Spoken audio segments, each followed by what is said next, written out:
What's up, guys? It's your boy Justin Arth, and welcome back to another vlog. As you guys know, ended up signing with the Georgia Force, and now fast forward 1 week later from that last video, it is the day before we head off to training camp, or at least report day.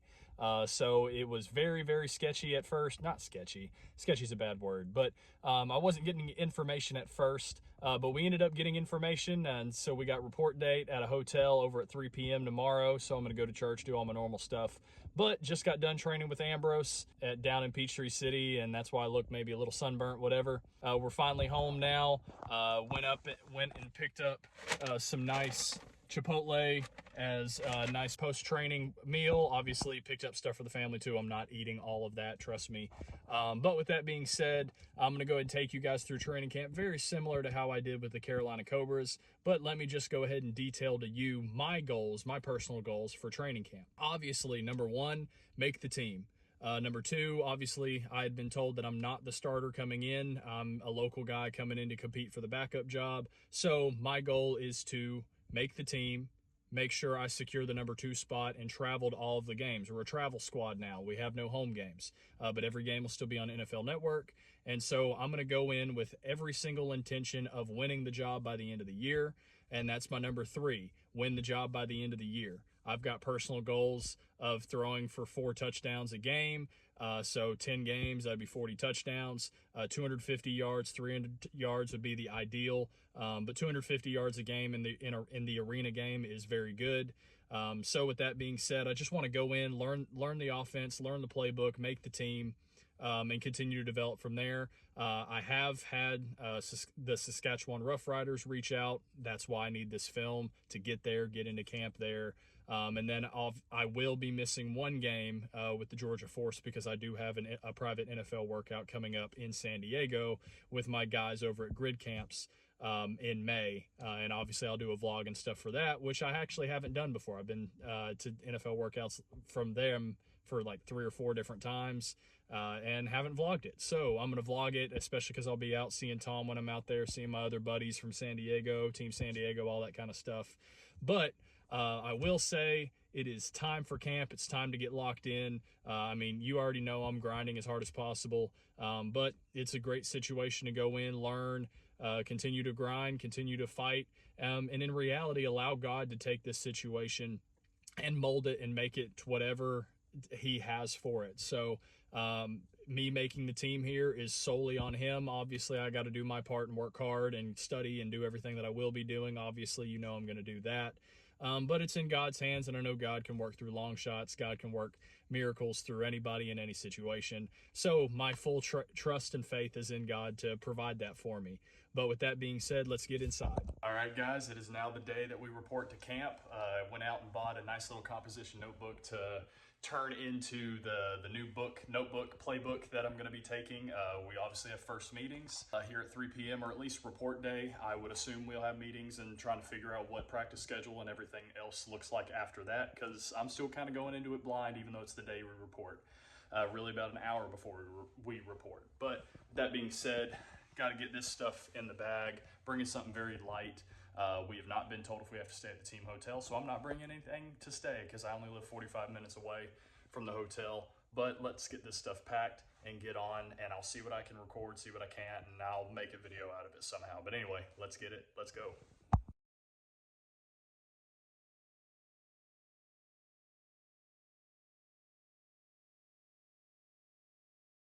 All right, guys, as you kind of saw, that was a quick little glance of our little meeting right before it got started.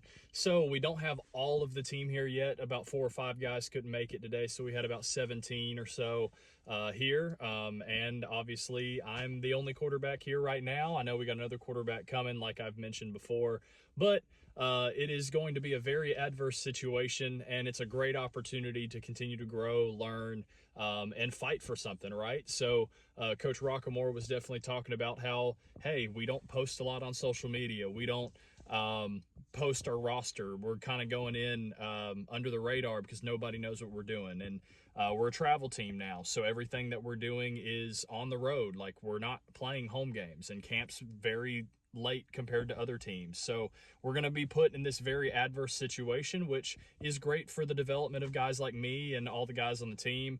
The ones that I met on the team are absolutely outstanding. A couple that even live in my area, so you might see a couple more of these guys in some of the workout vlogs and stuff as we move forward. But no, I mean, great opportunities. Love seeing one or two of my teammates or guys that I played against again.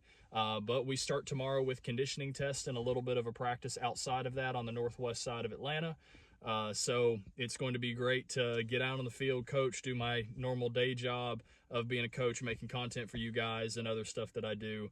But then outside of that, get to practice at 4 p.m. and start the journey and continue to ball. So we don't have a playbook. Coach is one that says, hey, the playbook's all right here. Hey, that's got another challenge for me and one that I'm absolutely loving and ready to accept. So I'm home. I'm going to go ahead and get some mobility work in, some thoracic mobility and all that other kind of stuff. But with that being said, I'm out, and let's get on to the rest of training camp and the rest of this video. And may God bless all of you guys watching. Make sure you like, subscribe, and do all that other crazy stuff with the bell notification. Check out other content, A11performance.com, all the training protocols, all that kind of stuff. But with that being said, let's get on to training camp, and let's see where this video takes a turn next. But adverse situations make diamonds, and pressure situations make diamonds, and all you got to do is keep going, keep fighting, and that's exactly what I'm going to do. So let's go Georgia Force, let's get it, let's go. So time to get this thoracic mobility and all this other good stuff in. So first got to get this mat put open and put out, but basically I'll run you through my nice little thoracic mobility routine that I do with Tom and everything that is a part of my program. So a little sneak peek into the program that you guys can go check out over at A11performance.com. I'll get the camera set up, whatever, somewhere, just kind of go through things. But knowing tomorrow is conditioning test, but then we might still have some practice and throwing afterwards. Definitely going to try to open up the thoracic spine, the lower lumbar region, as well as just typical body care and arm care and things like that. I've got a couple things that I'll run through, and I'll throw that up there, and I might voice over it later whenever I do edit the video, whenever I can get this out. But let's go ahead and get started with that. So, editor Justin here, just trying to take you through some of this thoracic mobility that I do. So, I'm going to start out with some trunk twists, trying to keep that knee on the ground and trying to open it up. I'm going to do both sides there. That's for thoracic mobility. Obviously, your thoracic spine needs to be mobile, but your lumbar spine doesn't, so I'm not going to stretch the lower part of my back. Then we get into lat mobility. As a quarterback, it's very important, so I'm doing pushes above and below my head.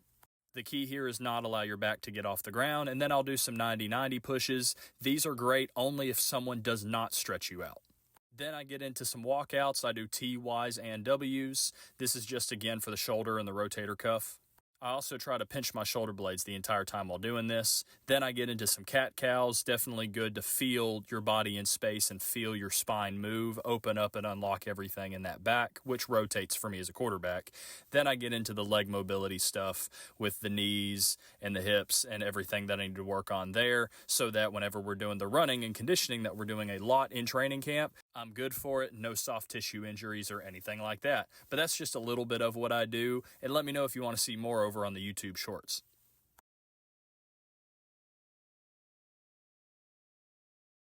But you can't forget the king pigeon pose. Gotta love these. Got these from my time at Texas Wesleyan. Great hip opener stretch for me.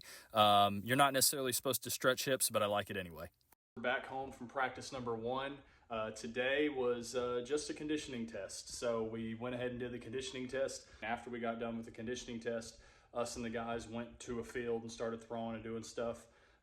Don't have a playbook, won't have a playbook. Another part of the challenge, I'm ready for it. Let's get on through the rest of the week. I doubt we're gonna have everything filmed because we still don't have equipment yet.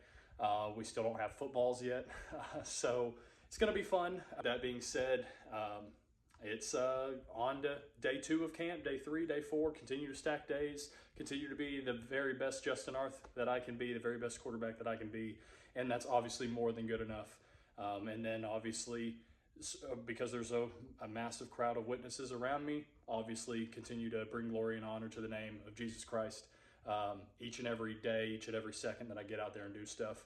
So with that being said, let's get on to the rest of the camp. As you've heard multiple times in the video already, we don't have a playbook, and coach is just going to kind of walk us through things or draw something up or tell us what to do each and every single play. So I'm going to go ahead and create my own process to try to help myself get ahead in this competition and things like that. So what have I done? I've went, and obviously I just got home from work still in the nice dress clothes, whatever. And we're probably about 3 hours from practice and going out there. So what have I done? I've decided to pull up the old Georgia Force back in 2005, their games and the typical formations and stuff, and mix that together with what I've already done in arena football with rules very similar. Going in and just trying to see, hey, like when the arena football under this rule set had their rules and whatever, what were the most similar route concepts? I've got my other playbooks from the Peach State Cats, which ran a similar rule set, from what I remember running and drawing up when I was in West Texas last year with a very similar rule set. Obviously, Tucson and Gillette and Carolina obviously were two high motion guys as opposed to one high motion like the indoor football game is. So things are just a little different there. But we're going through here and we're just watching. We're trying to figure out formations, where guys are moving, things like that, and what defensive coverages we're typically seeing. Because again, the rule sets will dictate what they do. Obviously 3 hours before practice. So I got nice little poached eggs, fruit cup, things like that as I go through and write stuff down. But with that being said, I might throw the camera up, but if not, I was just trying to show you what I'm doing to create a process to help this situation for me be better. Because obviously I'm someone who likes process, who likes being able to get into the nitty gritty with things. And I just have a coach that does things differently. So I have to do things to make sure that I'm prepared and I'm ready. And obviously he has his way of going about things. So, but either way, we have to produce, right? So with that being said, I'm going to go ahead and get onto this. I'll probably record a little bit of myself doing it. But with that being said, let's get on to doing that because I need to focus on that. All right. So see you guys later.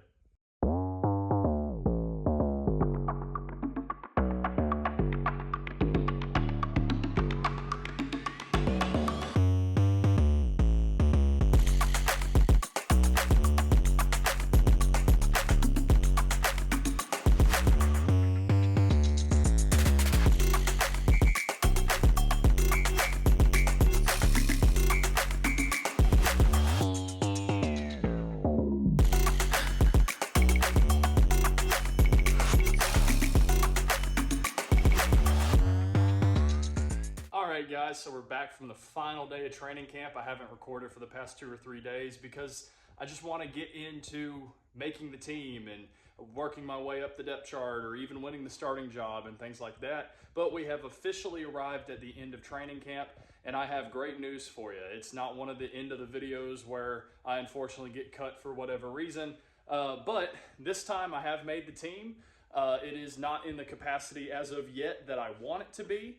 I'm starting off number 2 on the depth chart solely because coach has his guy that he had before that he wanted to give playing time, whatever. So going in to face one of my old teams, the West Texas Warbirds, now known as the West Texas Desert Hawks or something like that, I will be the number 2 guy, but we will definitely be traveling out there to Odessa, go back out to Odessa and play in Odessa in the arena that I should have played in and all that kind of good stuff. These last 2 or 3 days that I haven't recorded have actually been very, very good in camp. I'm finally starting to get used to the ball, the arena ball, like the arena football in particular, not like the arena football leagues that I played in previously. This ball feels very different compared to other ones. So the ball is shaped kind of more like a rugby ball in my opinion. Not everybody else has that same opinion, but it looks a little fatter on the ends than what it typically is for the other arena balls that I have, like the IFL ball that I have from my time with the Tucson Sugar Skulls. But at the same time, the leather, like the composite leather, all arena footballs are made out of composite leather, and they just, for whatever reason, it's a lot more slick. Like if it gets wet, it gets very slick very easily. And so it's hard to throw without gloves. So I've been still throwing without gloves, and not gonna lie to you, I kind of struggled throwing the ball at first because it's a different shape of the ball, and obviously you have your You have the obviously slickness of the ball because of the type of material that it's made out of.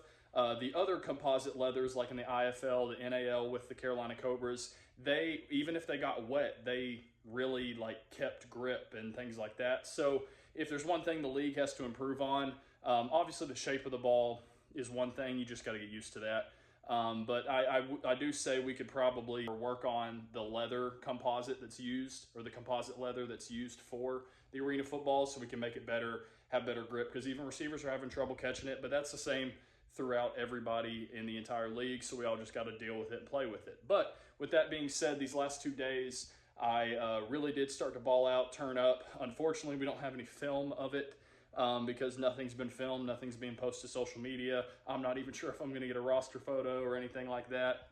But we're definitely on to Odessa. I don't know what vlogs I'll really be making. I will try to continue making them, especially with me getting on the field and making some highlight plays, things like that. I'll try to like do some recap videos of what's been happening and maybe record some stuff there. But we are definitely a member of the Georgia Force, made the team, so check mark on number 1. Not on the place of the depth chart that I really want to be, but we're going to continue working, and these last 2 or 3 days really are starting to show how good I can be in this league and how good I am in general. And so we're definitely going to continue to work, and maybe we even get on the field on Sunday as well. So that's my goal, that's my plan. But through everything, the ups, the downs, God's in control of all of it. So glory to God to each and every opportunity that he's given me. This is another great opportunity, and I've definitely not let this one slip. And he's got this one so far in the plans for me to be on the team and continue to be a witness and a difference on that team, however he has for me. So I just want to go walk in his footsteps and continue moving in that direction. But with that being said, that's going to be it for the vlog for this one. Not sure what I'm going to entitle yet. Maybe entitle it Finally, whatever. But we got plenty of other good stuff coming up. Obviously, we got our whole season that I'll throw up here at the end. If you want to go check us out on NFL Network and the schedule and all that, we have no home games. So if we're coming to one of your areas, come out, see me. I'd definitely love to go sign some autographs, things like that. But we're going to go out, do that. I got the NFL workout I have on May 18th coming up. As well as some other things that, other workouts and things like that, that I'll create some vlogs and stuff like that. Make sure you go check out A11Performance.com and go hop on the A11 Performance plan. It's definitely going to help you out. It's what I do with Tom House, and it's going to help you be the best quarterback that you can be. Check out all my social medias, links down in the description. Make sure you like, subscribe, hit the bell notification for more. And that's your boy Justin Arth signing out. And hey, I'm a quarterback on the Georgia Force.